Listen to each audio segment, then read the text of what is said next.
Muito bem, pessoal, saudações. Essa é a aula de bactérias. Eu falo assim, aula de bactérias porque a maior parte das coisas que a gente fala em uma aula sobre os procariontes é sobre as bactérias. Mas muito também se aplica a esses organismos aí que são as arqueias. Pois bem, então nós já aprendemos que dentre as categorias taxonômicas, a categoria que é a mais abrangente, digamos assim, a categoria de cima, que abrange a maior diversidade de organismos e tudo mais, é o domínio, tá? Que é uma categoria mais recente, mais moderna, fica acima do reino. E só tem três domínios de seres vivos que a gente sabe, tá? Que são o domínio bactéria, o domínio arqueia e o domínio eucária. O domínio eucária é o dos organismos eucariontes. Aí tem um monte aqui, ó, fungos, animais, plantas. Aí tem aqui, ó, reinos de protozoários, reinos de algas e tudo mais. O domínio arqueia e o domínio bactéria, eles são os domínios dos seres procariontes, que são os seres cujas células não têm envelope nuclear. O DNA fica solto lá no citoplasma, fica disperso. Pois bem, nesse diagramazinho, a gente poderia dizer assim, que por aqui, ó, vamos baixar ele, por aqui estaria o último ancestral comum universal, que o pessoal abrevia como LUCA do inglês, tá? E talvez mais para baixo aqui a gente pudesse dizer que aqui surge a organização celular.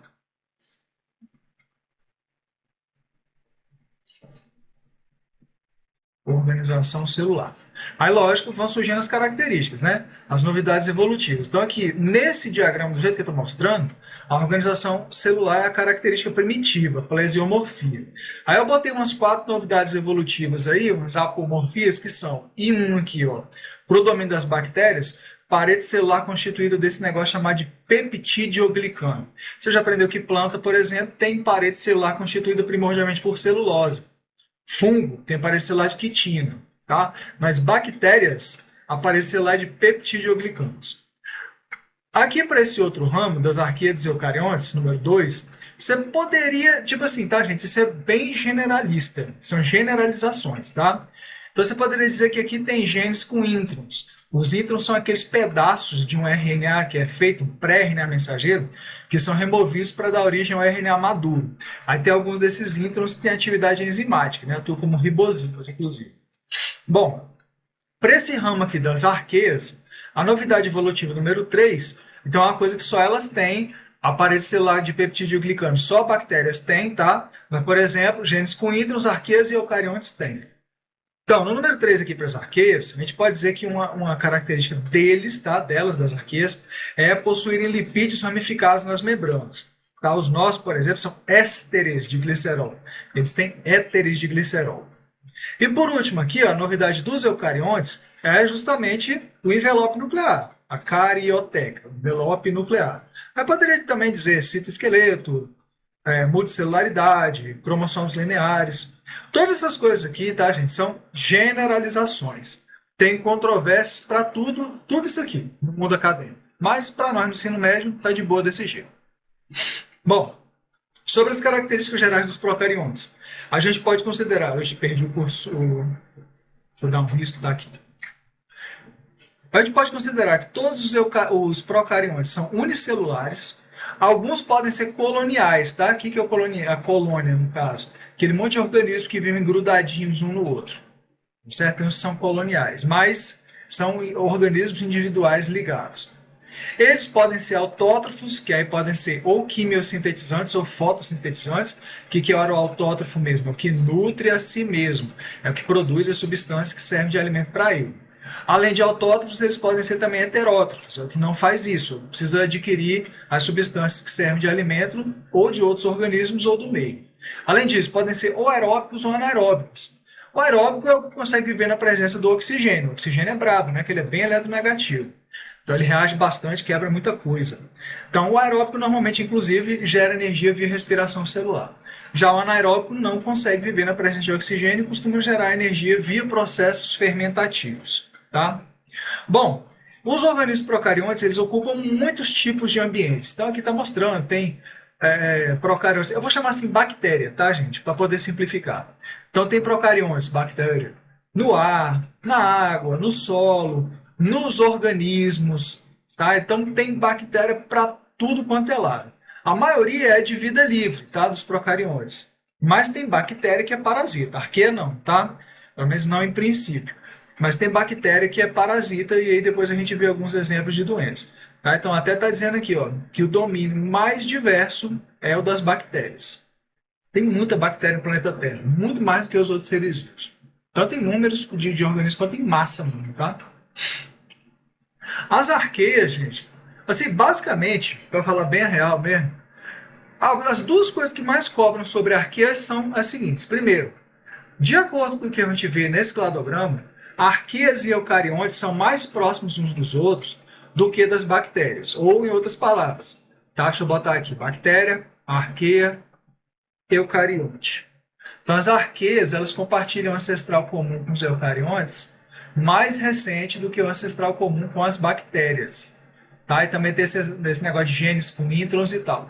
Então, as arqueias e os eucariontes são mais próximos uns dos outros. As arqueias são mais próximas dos eucariontes do que elas são em relação às bactérias. Tá? Isso é uma coisa que se cobra. E a outra é o seguinte, assim, a gente associa as arqueias mais comumente com os ambientes extremos. São organismos extremófilos. Tá? São os que vivem em temperaturas muito altas, algum local com concentração de sais muito alta, mar morto, então não é morto, porque tem arqueias, muito ácido e assim por diante, tá? Aqui na figura está mostrando arqueias em fontes hidrotermais, lá no fundo do oceano, que é muito quente, certo?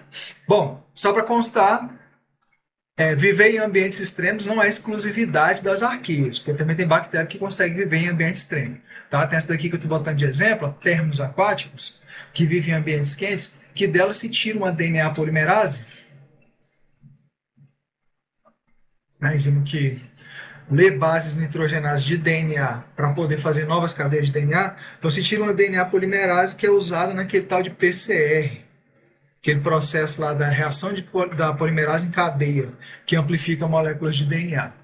Tá? Então, só para constar, tem bactérias em ambientes extremos também, mas normalmente se associa os ambientes extremos mais com as arqueias. Então, o que mais cobra de arqueia é isso. É elas serem mais próximas dos eucariontes, ó, até na figurinha aqui está pintado de amarelo, e também serem associados com esses ambientes extremos, serem extremófilos. Pois bem, agora o que a gente vai ver é primordialmente sobre bactéria. Tá? Tem coisa daqui que nós vamos ver que serve para as arqueias também, mas é primordialmente sobre bactérias. Então, assim, coisa bem de bactéria. Elas são as únicas que têm esse negócio aqui de parede celular de peptidioglicano. O que é um peptidioglicano? Aliás, não tem um peptidioglicano, tem vários, dependendo do grupo de bactérias. Então é tipo assim, o peptidioglicano é esse arranjo aqui, ó, em que há um polissacarídeo, e esse polissacarídeo é ligado a outro por umas cadeias curtas de aminoácidos. Tá? Por isso chama de peptidioglicano. Tá certo? Então, isso aqui só a bactéria tem. Tá? Parede celular serve para quê? Para o organismo que tem. Como elas recobrem as células, ficam por fora da membrana plasmática. Então, tá aqui, ó, a membrana plasmática, vou botar MP, e por fora da membrana plasmática você tem uma parede celular.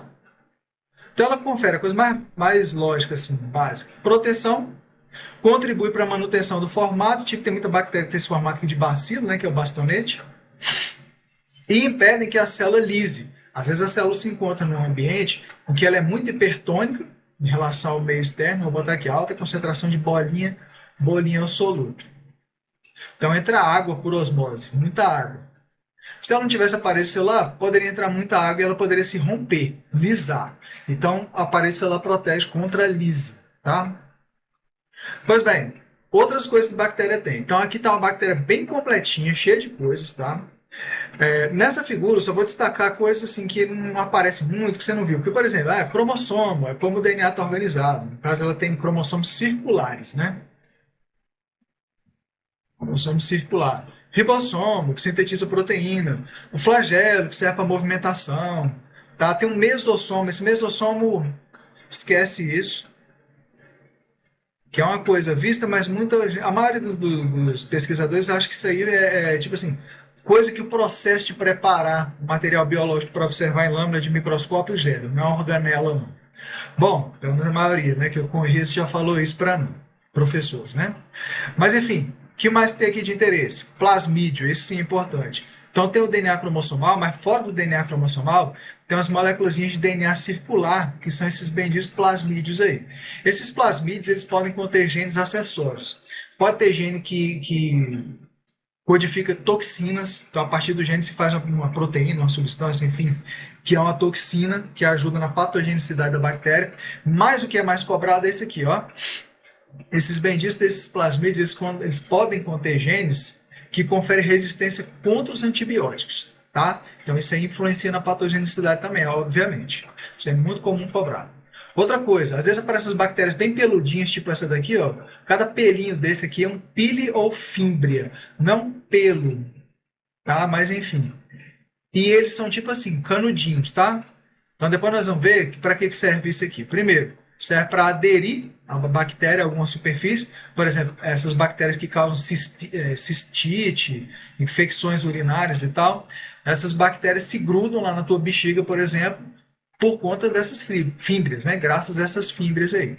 Mas depois nós vamos ver que essas fímbrias, como são os canudinhos, elas permitem que uma bactéria se ligue uma à outra, o canudinho de um com o canudinho da outra, para poder transferir plasmídio um para outro. Então pode transferir plasmídios que têm genes de resistência, por exemplo, tá? Resistência contra antibióticos. Mas depois nós vamos ver. Deixa eu ver se tem... Ah, tá. Aqui por fora da bactéria, deixa eu ver uma coisa aqui. Aqui não... Ah, tá. Tá aqui, ó. Aqui, ó, de marrom, esse marrom aqui, ele está indicando a parede celular de peptídeo glicanos, né? Mas algumas bactérias, por fora da parede celular, essa aqui para bactéria patogênica, ela tem uma cápsula de polissacarídeos, que é como se fosse uma cobertura gelatinosa, tá? Que protege, esconde a bactéria do sistema imunitário de um hospedeiro. Então influencia na patogenicidade. Eu fico brincando, falo que essa cápsula são aquelas caixas de papelão que o Snake se esconde dentro. Tá? Que aí o pessoal, os soldadinhos lá do jogo passam, não vê ele lá dentro da caixa de papelão, e aí você continua o jogo. Tá? Então esconde a bactéria do sistema imunitário do hospedeiro, essa cápsula. Pois bem, ainda no âmbito da estrutura, tem um negócio que eu particularmente nem daria, mas enfim, né? É que dá. Que é sobre a parede celular, ela não é do mesmo jeito para toda bactéria. Então, assim, em relação à parede celular, as bactérias elas vão poder ser classificadas como gram-positivas ou gram-negativas. Diabo esse negócio de gram. Gram foi esse sujeito, Hans Christian Gram, que desenvolveu um método de coloração de bactérias, ó, lá em 1884, longe, tá certo? E basicamente o método dele era aplicar dois corantes. Primeiro, pegava lá o corante de bactérias, botava um corante roxo. Se você for muito sofisticado, você chama de violeta, lilás, né? Enfim, para mim é roxo. Roxo, lava, e aí depois aplica um corante rosa, esse tal de rosa safranina aí. Aí o que acontece? Aí era para poder fazer identificação rápida de bactérias. Ah, essa bactéria aqui é gram-positiva, então pode ser tal bactéria, pode causar tal infecção. Tipo assim, para ir ajudando no diagnóstico e tratamento de doenças, tá? O básico que você tem que saber é o seguinte. Então, primeiro, lembrando, é um método que usa primeiro um corante roxo, lava e depois aplica um corante rosa. O negócio é o seguinte. De acordo com esse método, você classifica as bactérias nesses dois grupos, gram-positiva e gram-negativa. A gram-positiva é a roxa, ou violeta. O que interessa saber mais é isso aqui, é a estrutura da parede celular. O que acontece? Na gram-positiva, aqui está a membrana plasmática, botar MP. Aí tem um espaço chamado espaço periplásmico. Normalmente a gente se cobra esse nome não, tá? Mas enfim. E aqui, tá tudo escrito errado, né, velho? Essa figura citoplasmic peptidogocan. Vixe, parece até figura feita com texto em IA, engraçado. Mas, vamos lá. Então, tem a membrana, tem esse espaço periplásmico, deixa eu botar aqui, é P. E elas têm uma parede celular bem grossa, vou botar PC, aqui fora. Certo? Então, essas bactérias elas ficam pintadas de roxo, por quê? Ele joga o corante roxo, aí lava, mas quando lava não sai tudo, não sai bem. Aí depois joga o corante rosa por cima. Mas se você misturar rosa com roxo, fica roxo, no fim das contas, né? Então é isso. Esse corante ele pega bem lá nos peptidoglicanos. Agora, a bactéria que é gram-negativa, ela fica rosa. Então, assim, no tocante à estrutura, olha só que coisa esquisita. Ela tem a membrana plasmática, deixa eu ver se eu consigo botar bem no cantinho aqui.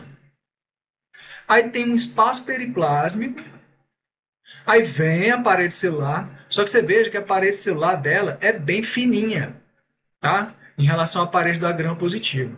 Aí por fora da parede celular tem uma outra membrana, uma membrana externa, tá certo?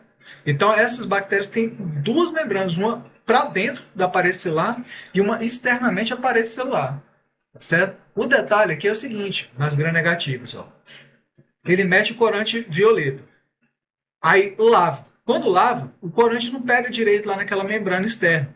Então, ela fica descolorida mesmo. Aí, quando aplica corante rosa, no fim das contas, ela fica rosa. Tá? Só isso.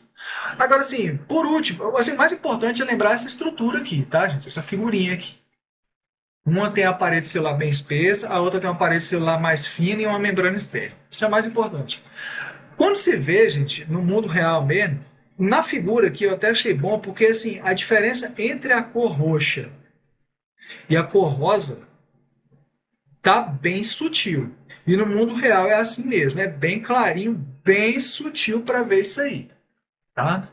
Então, por isso que eu estou falando, o mais importante é lembrar da estrutura aqui, essa figurinha da estrutura. Pois bem, então, vista essa parte de estrutura de bactérias, vamos para outros assuntos importantes, inclusive para pais, Enem. O pessoal gosta muito de cobrar essas coisas. Então, sobre recombinação e transferência gênica em bactérias. Recombinação é misturar moléculas de DNA para criar novas. Então, por exemplo, aqui você tem uma molécula de DNA. Opa! Deixa eu botar DNA linha e aqui um DNA, duas linhas. Se você pegar um e misturar com o outro, você gera um DNA novo. Digamos assim, uma molécula nova. É um DNA recombinante esse aí. Então, recombinar é isso, é combinar pedaços ou moléculas de DNA distintas para formar novas. Ou também você pode interpretar como sendo um organismo que, vamos supor, tem duas moléculas de DNA. Ele adquire uma outra e fica com três, então aqui você já tem um organismo, vou botar assim,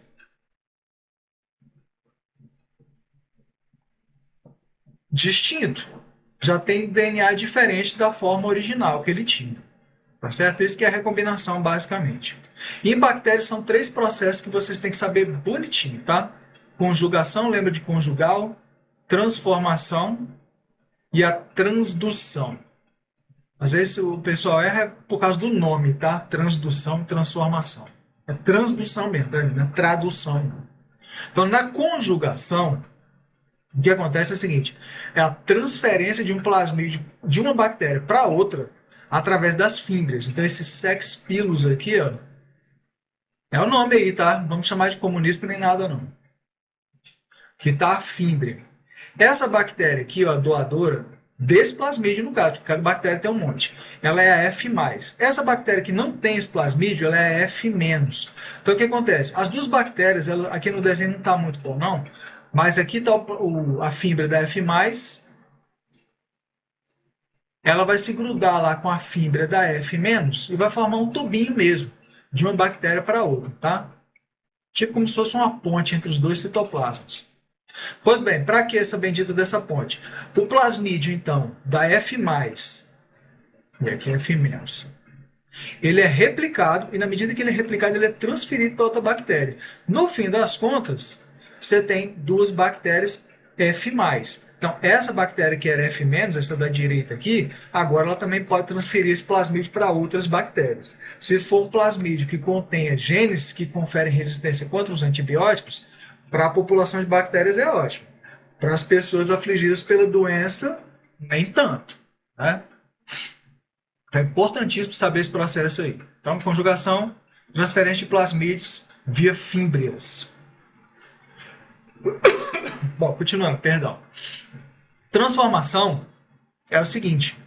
Esse aqui o pessoal nem acredita que acontece, mas acontece. Acontece na natureza e dá para fazer em laboratório também, dando choque nas bactérias. Então, transformação é o seguinte, é adquirir fragmentos de DNA soltos no meio.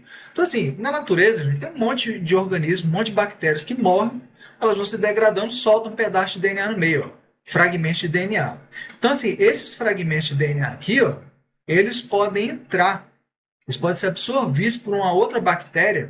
E aqui na figura acho que está bem clarinho de ver, mas esses fragmentos de DNA que vêm do meio externo, eles podem ser integrados no DNA cromossomal da bactéria. Vou fazer tipo um como se fosse um cromossomo circular aqui. Então ele vai ser integrado lá.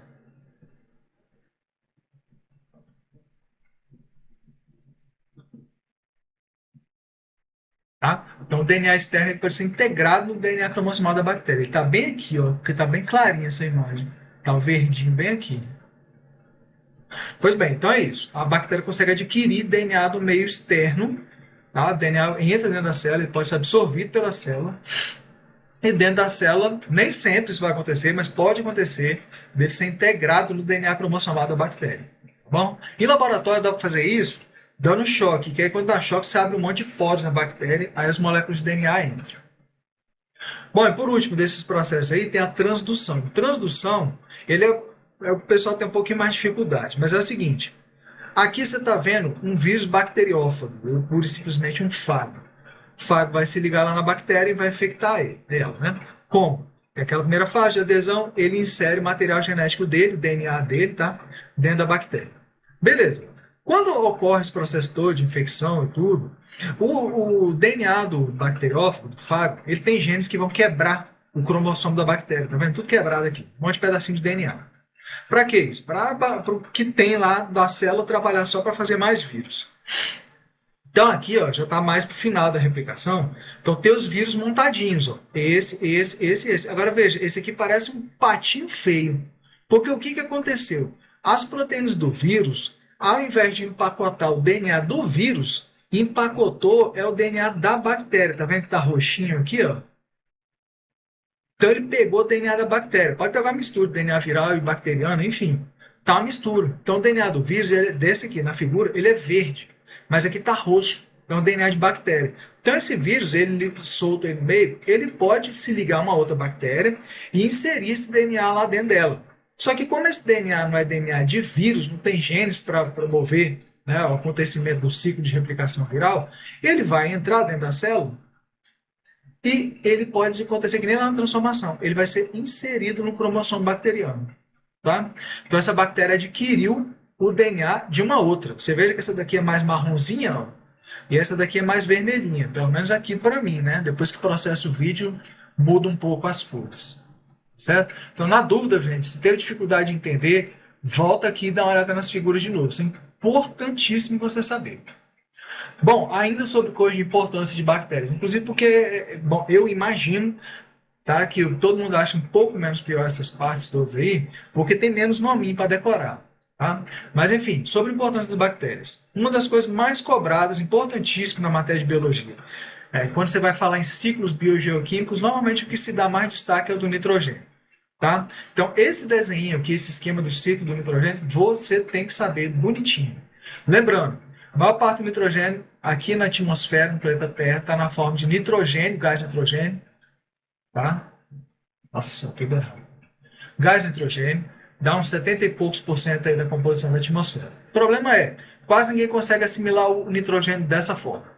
Tá? Você inala o ar, ó, você inala um monte de nitrogênio, junto com oxigênio e outros gases. Agora, quando você exala, o nitrogênio vai todo embora, você não absorveu nada. Quem consegue absorver são bactérias fixadoras de nitrogênio. Vou botar aqui, bacfixadoras. Opa! Bactérias fixadoras de nitrogênio. Tem umas que vivem associadas com raiz de plantas leguminosas, tá? Como esses nódulos aqui, e outras que ficam livres no solo. Elas conseguem assimilar o nitrogênio dessa forma. Aí, assim, usa no metabolismo dela e acaba liberando para o meio, ou no caso dessas aqui, libera direto para a planta, tá? Amônia. Aqui tá na forma de amônio, NH4+. Poderia ser amônia. O MH3, né? Então, assim, a amônia, alguns organismos conseguem absorver. Tá certo? A amônia também é liberada no meio pelo processo de decomposição, que aí bactérias e fungos realizam. Isso é importante, tá certo? Depois a gente volta nessa decomposição. Beleza, alguns organismos conseguem absorver. Agora, normalmente, o composto que é o mais prontamente assimilável é o nitrato, esse NO3- aqui, tá? Então, quem converte a amônia em nitrato são bactérias chamadas de bactérias nitrificantes. Às vezes cobra esses nominhos aqui, tá? Então, tem uma bactéria que converte a amônia em nitrito, o Na2-, são bactérias chamadas nitrossomonas, são bactérias quimiosintéticas, inclusive. Tá? E tem outras bactérias chamadas nitrobacter que convertem o nitrito em nitrato. Aí esse nitrato é que é o prontamente assimilado por outros organismos e pelas plantas, quem come as plantas e tudo mais. Certo? Tem outras bactérias que conseguem pegar e converter os nitratos de volta em nitrogênio atmosférico. São essas bactérias desnitrificantes.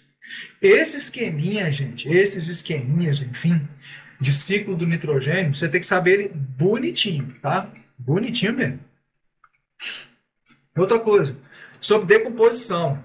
Bactérias, mas fungos também, tá? Atuam na decomposição da matéria orgânica. Muita gente confunde decomposição, o organismo decompositor, com o organismo que é detritível. O detritível, ele come carniça, come fezes, come essas coisas tudo aí, mas ele não está fazendo a mesma coisa que o decompositor. O decompositor ele faz o seguinte, ele pega resto de organismo morto, poderia ser folha que cai no chão, resto de fruto, que mais? Fezes, já falei, né? Enfim, resto de organismo, fruta, cocôzão aqui, ó. Então pega isso aqui tudo, isso aqui tem substâncias complexas.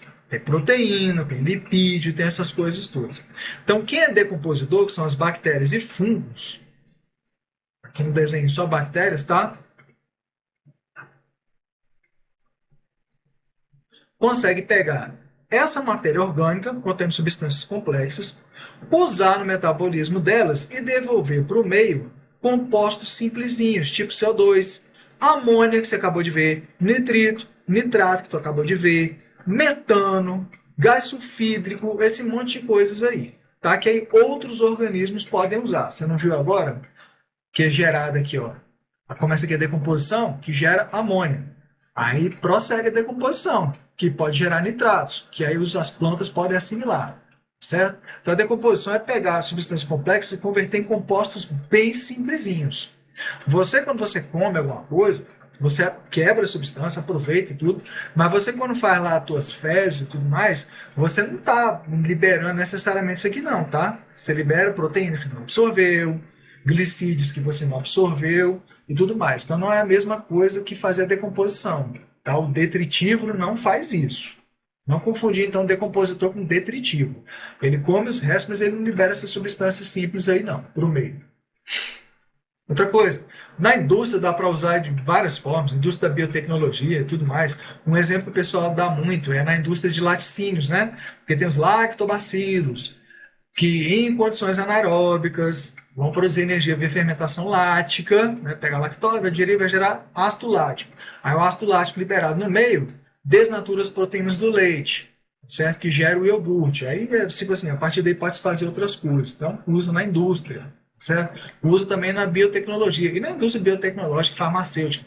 Então, por exemplo, uma forma de fazer isso com bactérias, a forma mais padrão talvez, mas tem várias e várias outras, é pegar um gene de interesse, vamos supor que seja humano, esse é um gene que produz uma proteína humana, esse triangulinho aqui, verde.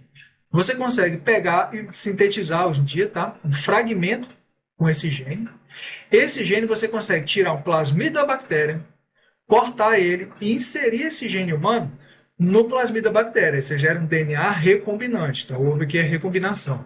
Aí você consegue pegar esse plasmídio, introduzir em uma outra bactéria, que vai se multiplicando e vai produzindo esse produto de interesse aí, ó. Tipo, por exemplo, insulina humana. Que antigamente insulina para pessoa diabética era insulina que se conseguia de pâncreas bovino. Né? Tinha que arrumar de boi morto. Mas hoje em dia já é produzido com biotecnologia. Hoje em dia já é um bom tempo, graças a Deus. Bom, ainda, vários organismos, inclusive bactérias, são usados nessa tal de biorremediação. O que é isso? É usar organismos, normalmente micro-organismos, tá? Para neutralizar poluentes, substâncias tóxicas e tudo mais em um determinado local. Então aqui está o local todo poluído, ó, tipo Dark Souls, tudo preto, esquisito, escuro, árvore seca e tudo mais. Então aqui você bota os micro-organismos que fazem a biorremediação, eles pegam e usam as substâncias contaminantes no metabolismo deles e liberam, por exemplo, substâncias simples, tipo CO2. Aí depois de um tempo, o ambiente está recuperado. Todo bonitinho, ó, peixinho olhando para fora d'água, coelho, passarinho, uma arvorezinha e tudo mais. Então essa é a biorremediação. Isso assim, O dia que der para aplicar isso em grande escala em muitos lugares vai ser ótimo, porque ainda é um pouco restrito. Aí eu botei aqui só um exemplo, mas não precisa nem decorar esse nome não, tá, gente? Às vezes, inclusive, eu já vi com outro nome também, mas eu vou botar esse aqui porque parece ser o mais correto. Alcanivorax borcumensis é uma bactéria que consegue degradar, vou fazer isso aqui, ó, os hidrocarbonetos que constituem o petróleo. Então tem aqueles derramamentos de petróleo que contamina a água, né? As penas das aves ficam tudo cheias desse óleo, elas não voam, morrem e tudo mais. Então essa bactéria consegue degradar esses hidrocarbonetos aí e limpar um determinado local. É um processo de biorremediação. Ainda, bactéria constitui a chamada microbiota intestinal. Isso aqui é super importante você cuidar, tá? Sua microbiota intestinal. Porque é o seguinte, essas bactérias que vivem lá no seu intestino, elas fazem um monte de coisas boas para você. Então, assim, para cuidar disso, você tem que comer fibra, né? Tem que ter uma alimentação bem variada, especialmente com fibras vegetais, tá? Que serve de alimento para elas. Opa! Porque assim, essas bactérias geram um monte de efeitos benéficos para a saúde. Aqui nessa figura eu acho que não está escrito, mas tem bactéria dessa aí que produz vitamina K, tem uns que produzem vitaminas B, enfim. Aqui ele está mostrando somente os efeitos de lactobacilos acidófilos. Então, ó, gera antioxidantes, melhora a imunidade, o que mais que tem aqui de fácil de entender? Tem atividade antimicrobiana, porque elas estão se multiplicando e impedem que micro-organismos patogênicos se multipliquem. Antitumoral, assim, um monte de coisa. Influencia até no humor da pessoa. Então, cuidar da microbiota é essencial. É essencial que você tenha no seu intestino esse monte de bactérias aí. Tem fungo também, tá? Mas importantíssimo ter essas bactérias aí. Bom, a gente estava falando de coisa boa, agora vamos falar de coisa ruim. Exemplos de doenças causadas por bactérias. Alguns exemplos apenas, tá, gente? Porque tem muita bactéria que é capaz de causar doença. Lembrando que tem mais bactéria de vida livre do que bactéria capaz de causar doença. A gente pega sempre assim uma amostra bem diversa e de doenças que são um pouco mais comuns, às vezes nem tanto. Enfim. Então vamos embora. Primeiro, sífilis. Sífilis, o ruim é que o nome da bactéria não parece o nome da doença, né? Não é tipo assim, gonorreia. Mas Treponema pálido é o nome da bactéria que causa a sífilis. Então, essa bactéria é gram-negativa, espiroqueta, microaerofílica, vive em condições com baixa concentração de oxigênio. Essa bendita dessa bactéria, ela é transmitida via contato sexual. Então, a sífilis é uma IST. Aí, inicialmente, a bactéria ela infecta regiões genitais, tá? Mucosa genital, dependendo do que a pessoa faz, região anal, oral, tá? A pele dessas proximidades aí. Com relação à transmissão, então, como eu estou dizendo, é uma IST, tá? Então é o seguinte, a sífilis, ela tem 3 estágios, depois nós vamos ver aqui, tá? Sobre os sintomas, aliás, deixa eu ver se eu botei certo isso aqui. Como é um IST, já adiantando, tá, gente? A prevenção é com o uso de preservativos. Aí tem gente que gosta de destacar esse negócio de testagem, que é tipo assim, o parceiro chegar pro outro, olha, eu te amo demais, quero casar. Mas tu tem uma cara de sífilis, velho. Faz um teste lá para ver. Assim, vamos fazer de conta que no mundo real alguém faça isso, né? É a testagem. E para adiantar também, tratamento de doença bacteriana, na hora da prova pode responder para todas. Uso de antibióticos. Tá? Viral normalmente não é assim, mas bactéria tem o remédio que age nela e prejudica ela. Tá? Então são os antibióticos. Pois bem, então a sífilis é um pouco difícil porque tem vários sintomas associados com as fases da sífilis. Tem gente que divide a sífilis em 3 fases e tem gente que divide em 4. Eu botei em 4 aqui só para dar mais detalhes, já que eu estou gravando a aula em PowerPoint, né? Então, na fase 1, quando a pessoa é infectada, o sintoma principal é o surgimento de umas feridas duras, que chama de cancro duro. Lá em Portugal, que é um país que fala uma língua parecida com a língua brasileira, cancro é sinônimo de tumor. Aqui para nós, não, tá? Cancro é uma ferida cascuda dura. Não coça, não dói nem nada. Aí o que acontece? O cara pega isso aí e começa a orar. Meu Deus do céu, me cura que eu fiz besteira, meu Pai do céu. Besteira, meu Deus. Dá um tempo, some. Aí se some, o que a pessoa pensa? Pensa que está curado. Tá? Mas aí dá mais um tempo, aparece a fase 2 da sífilis. Tem uns sintomas bem característicos. Primeiro, manchas na pele, tá? Tá mostrando aqui. Umas manchas que aparecem na palma da mão, na sola dos pés também, tem queda de cabelo. Essa fase ela pode durar até meses.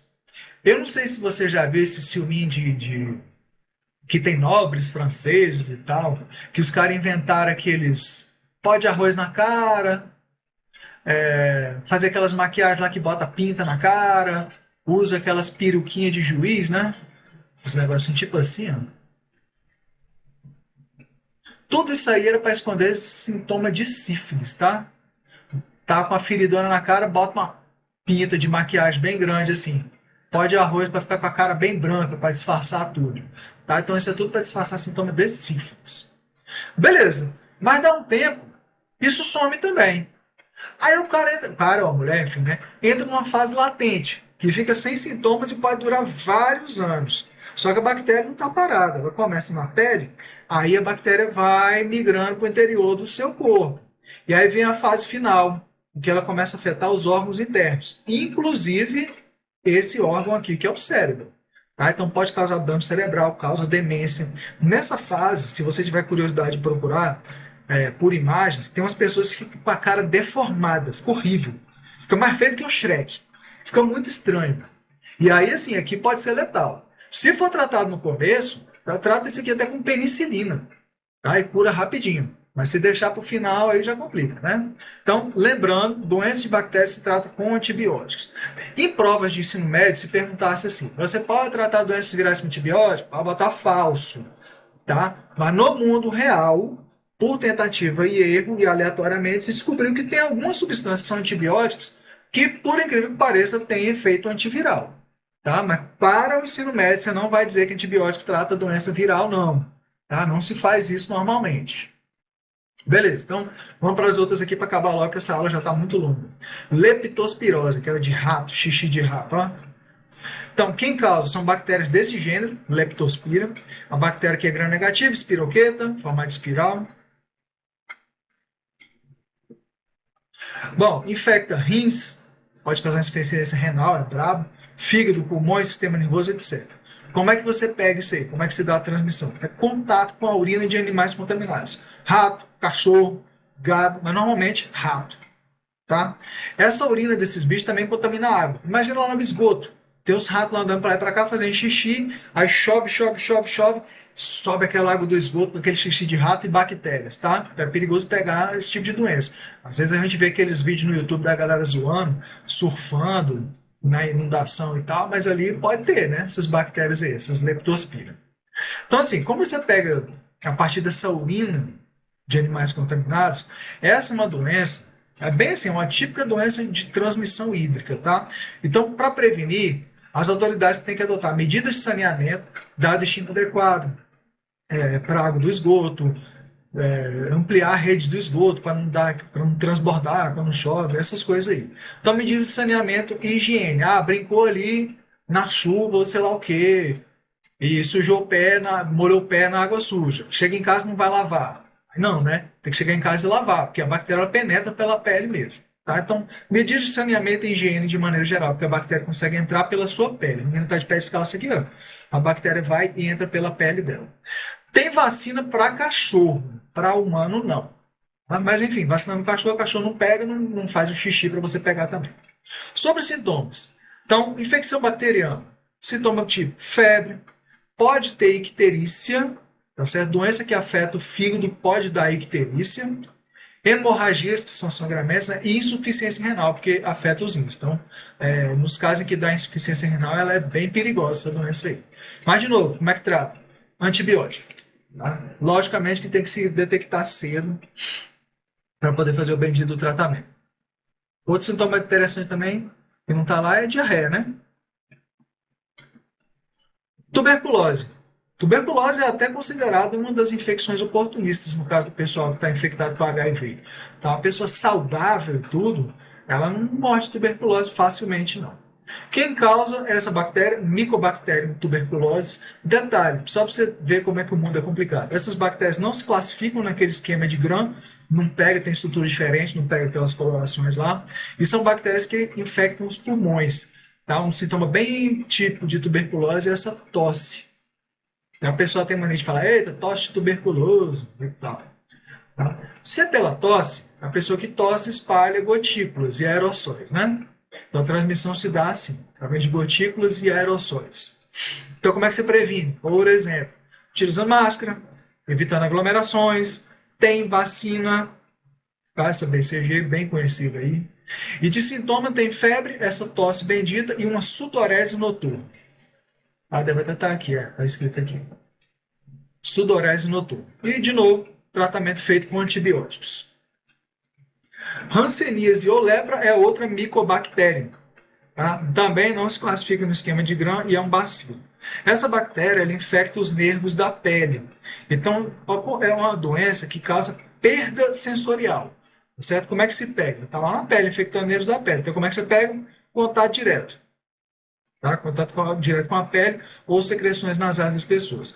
Provavelmente você já viu em filmes, ou coisa de Bíblia, ou alguma coisa assim, que geralmente a pessoa com lepra, fosse a lepra mesmo, fosse tipo assim, um termo genérico para se referir a doenças de pele, era isolada dos restantes. Hoje em dia, você vê, nos materiais de ensino de nível superior, eles não falam disso de jeito nenhum. Mas, se a pessoa está com hanseníase, vamos chamar de hanseníase, né? Você não vai ficar dando abraço nela, né? A pessoa tem que ser tratada. E você se prevenir. Então, prevenir é evitar aglomeração, para não ficar tocando em pessoa com a doença, e evitar o contato com os acometidos. Sinto muito. Não quer dizer que vai tratar mal a pessoa, mas se a pessoa está acometida, você não vai ficar dando abraço. Né? Detalhe, a vacina BCG, que é da Mycobacterium tuberculose, protege contra ela, também protege um pouco contra a Mycobacterium lepra. Tá? Mas eu acho que normalmente não se dá essa vacina pensando em prevenir contra a lepra. Certo? De sintomas, então, ocorre a perda da sensibilidade tátil e lesões na pele. Essa figurinha aqui, ó, é da WHO da Índia, e eu já li sobre muito relato que as pessoas lá tem lugares lá que as pessoas pegam muito e assim dormem em condições bem precárias. Aí, como perde a sensibilidade, chega rato e começa a comer as pontas dos dedos das pessoas, pedaça, a pessoa acorda às vezes com o dedo no osso. São coisas assim bem feias, tá? Mas assim, ó, olha só, de sintoma. A pessoa fica incapaz de fechar o olho completamente. Então, assim, tem uns negócios esquisitos. Manchas, tá? Lesões na pele. Mas o principal é a perda da sensibilidade tátil por conta, melhor dizendo, né? Das bactérias infectarem os nervos da pele. E, de novo, tratamento feito com antibióticos. Já quase acabamos, são mais duas. Botulismo. Quem causa são essas bactérias aqui, Clostridium botulinum. Essas bactérias Clostridium, tem um detalhe sobre elas, que elas são anaeróbicas obrigatórias. Não consegue ver na presença de oxigênio de jeito nenhum. Tá? Então, também são gram-positivas. Essa bactéria ela produz uma toxina. O problema principal não é nem a presença dela, é a toxina que ela produz, que é uma toxina que causa paralisia muscular. Então tem um monte de sintomas aqui, ó. A pessoa fica com a pálpebra caída, tem dificuldade de respirar, dificuldade de engolir, fraqueza, tem uma paralisia progressiva, complicadinho, tá? A transmissão é a partir da ingestão de esporos ou alimentos contaminados com a bendita bactéria. É muito, assim, os exemplos e tudo mais cobrados são lata de alimento, que chega a estar estufada, tá? E aí lá dentro daquele meio anaeróbico vivem essas bactérias aí. Se você ingerir aqueles alimentos lá, você pode estar ingerindo essas benditas das bactérias aí e adquirir essa doença. Tá? O esporo, lembrando, ele é uma forma de resistência que a bactéria produz. Aqui está o DNA. Ele é duplicado, é botado em outra cópia aqui e aqui é o esporo. Uma forma de resistência. Quando o esporo chega num local com condições adequadas, ele volta a ser bactéria. Que as condições adequadas, no caso, são o seu corpo. Tá? Pois bem, para prevenir, então, é não consumir alimentos enlatados cujos recipientes estejam inchados. Forma mais básica. Certo? Aí de sintomas, como a toxina causa paralisia muscular, então é fraqueza muscular, dificuldade para falar, dificuldade para respirar, pode gerar essa paralisia muscular progressiva. É complicado isso aqui. Tá? E o tratamento é feito com antibióticos, mas como o problema é a toxina, tem também a antitoxina. Tá? Também Clostridium tem a bactéria que causa o tétano, que é a Clostridium tetani. Tá? Também é anaeróbica obrigatória. Essa bactéria habita solo, poeira, fezes de animais. Geralmente a gente pega, inclusive, com lesões, né? pisando em prego enferrujado. Por que pisando em prego enferrujado? Porque o ferro do prego está sendo oxidado, está protegendo a bactéria contra o oxigênio. Tá? Essa bactéria também produz uma toxina, essa toxina chamada tetanoespasmina. Só que, ao invés de causar paralisia muscular, é como se o efeito fosse o contrário. Ela gera espasmos. Tá? É uma toxina com efeito inibitório. Ela inibe a liberação de transmissores inibitórios, tipo esse ácido gama-aminobutírico. E aí a pessoa, em vez de inibir a contração muscular, fica contraindo muito. Por isso tem aqueles espasmos lá, aquelas tremedeiras, aqueles negócios esquisitos. Tá? Mesmo esquema, adquire a partir de esporos, mas eles entram no corpo por lesões. Tem vacina, tá? Ainda bem. E de sintomas são esses então: rigidez muscular, uma pessoa trava a mandíbula, por exemplo, tá? Espasmo da mandíbula do pescoço que vão progredindo para o resto do corpo, dificuldade para engolir também.